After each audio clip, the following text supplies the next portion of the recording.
Ergashyapmizmi? Ergashyapmiz.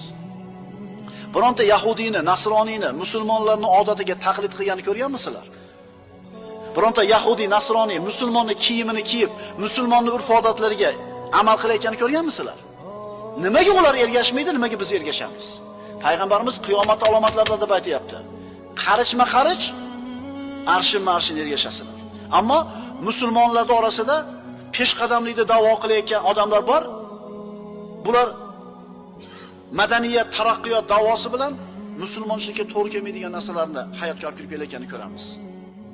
Shuning uchun birodarlar, tug'ilgan kunlar, mana yaqin qoldi, yangi yillar, Valentin kunlar, yana qanaqa kunlar bor?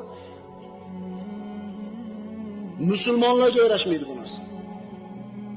Diqqat qiling, musulmonlarga yarashmaydi, qolganlar qilaversin. Nimasi yomon? Biz hammaga yomon demayapmiz, biz musulmonga bo'lmaydi deyapmiz xolos.